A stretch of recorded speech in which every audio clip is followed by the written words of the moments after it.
இந்த நம்ம ஊர் நாட்டு மாட்டுக்கும் இந்த நாட்டு மாட்டுக்கும் என்னக்கா வித்தியாசம்?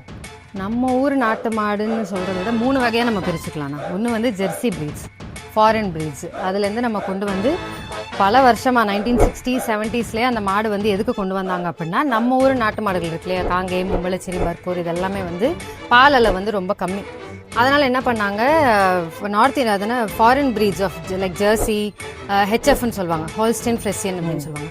அந்த ப்ரீட்ஸோட சீமன் வந்து எடுத்துகிட்டு வந்து இங்கே நம்ம மாடுங்களுக்கு அந்த ஊசியை போட்டு ப்ரெக்னென்ட் ஆக்கி, ஸோ தட் நம்ம பசு மாடுகளோட பால் கம்மி, அந்த வெளிநாட்டு ப்ரீட்ஸோட பால் ஜாஸ்தி. ஸோ அது ரெண்டும் சேர்ந்து ஒரு ஆவரேஜாக ஒரு 10 to 15 லிட்டர்ஸ் கொடுக்குற மாதிரி உற்பத்தி பண்ணுற மாதிரி நம்ம மாற்றிட்டாங்க. ஸோ நம்ம ஊரில் ஜென்ரலாக பார்க்குற எல்லா மாடுகள், செவல கலரில் இருக்கிற எல்லா மாடுகளுமே மோஸ்ட்லி ஜெர்சி ப்ரீட்ஸ் தான். நம்ம வாங்குற பேக்கெட் பால், ஜென்ரலாக பசுமாட்டு பால்னு திருப்பி வீட்டுக்கு வந்து போடுவாங்க.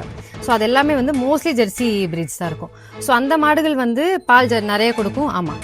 இப்போ 2வது ப்ரீட்ஸ் வந்து நம்ம தமிழ்நாட்டுக்கு சொந்தமான நாட்டு மாடுகள். அது என்ன, காங்கேயம், இந்த மாதிரி மாடுகள் வந்து வண்டி மாடுகள். நான் ஏற்கனவே சொன்ன மாதிரி அதில் பால் அளவு வந்து கம்மி.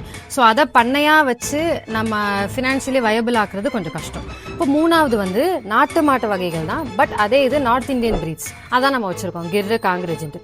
ஸோ இந்த ப்ரீட்ஸ் எல்லாமே ஒரு நாளைக்கு வந்து 6 to 7, காலையில் ஒரு 2.5 to 3, ஈவினிங் ஒரு 2.5 to 3 இந்த மாதிரி கொடுக்கும்.